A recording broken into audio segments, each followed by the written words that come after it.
I want you to breathe all this in, breathe all this in. And I gotta stay high all the time. And I gotta stay high all the time. And I gotta stay high all the time to keep you off my mind. And I gotta stay high all the time. And I gotta stay high all the time. And I gotta stay high all the time to keep you off my mind.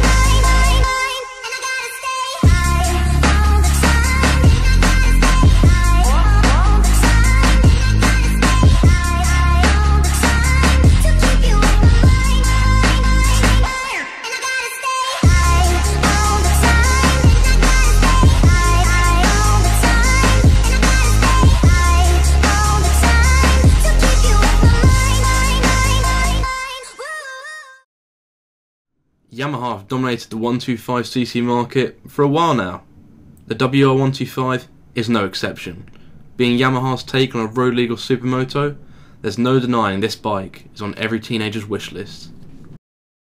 Starting off with the engine, the WR features a single-cylinder, liquid-cooled, 6-speed, 4-stroke, fuel-injected 125cc motor, outputting a maximum learner legal limit of 15 brake horsepower.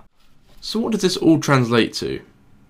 Realistically, you're looking at about 70 to 80 miles per gallon out of the 7.5 litre fuel tank. Top speed wise, realistically on the flat, 72 is possible. Downhill wise, with a good wind behind you, 78, even into the 80s is doable. Having completed 12,000 miles myself with zero engine problems on the WR, this is a true testament to Yamaha's reliability. Performance-wise, the WR truly shines in its acceleration off the line due to its short-styled gear ratio of the Supermoto. 0 to 40 speeds are very quick. However, it does become apparent the engine becomes slightly sluggish towards sort of 50 and upwards mile/hour range. However, the WR does cruise comfortably, 65 and upwards. The bike does start to vibrate a little, but still, motorway speeds 65 to 70 are very doable on this bike. Coming down to the brakes, the WR sports a huge 298mm single disc on the front, accompanied by a 220mm disc on the rear. This translates to very quick stopping power and may even overwhelm first-time riders. The WR also features a Brembo master cylinder, as well as Brembo brake calipers. The WR really comes into its true element in a town environment. The wide bars make for great agile handling, as well as the short Supermoto gear ratio, making for great acceleration off the line. One of the biggest questions I've been asked since owning this bike is, how does the WR fare when it comes to filtering?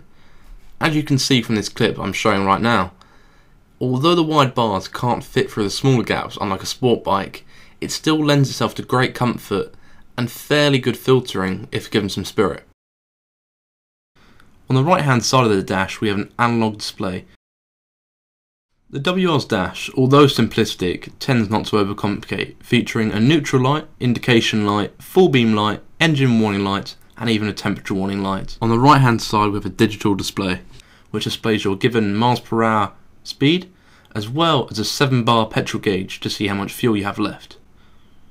Also below these is featured your current mileage total. This can also be changed using the button in the middle to 2 trip meters, which gauge your mileage per trip. These can be reset at any time. Tyre wise, currently I'm running the Pirelli Rosso 2s. Now these are great tyres when it comes into the dry.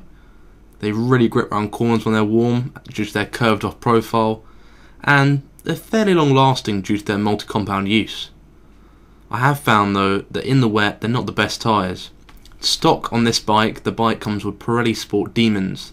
Now these on the other hand are a great tyre in the wet. They feature a lot of tread, their profile's a little bit more squared off so they're not as great in the corners, but they still last around 8 to 9,000 miles. Considering the WR only weighs 137 kilos wet weight, with a decent set of tyres, this bike is very flickable on the twisties. As far as seat height's concerned, myself I am 5'8". Now I can get 1 foot flat footed or I can get 2 feet tiptoed. The seat itself does become uncomfortable after about an hour's ride. However, considering it's quite a narrow seat, it's still fairly comfortable for your day-to-day commute.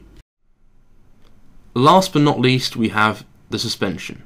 Now on the WR on the rear, we have an adjustable rear shock. This comes very soft stock, however can be adjusted using the tool in the toolkit. Likewise with the forks have a non-adjustable forks, and they do come very soft.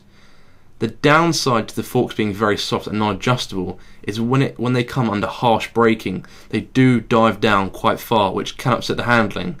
However, isn't a deal breaker for the bike. Finally, we move on to the modifications, starting off with the full Arrow exhaust. Now this just breathes life into the bike, it really creates a lot of character.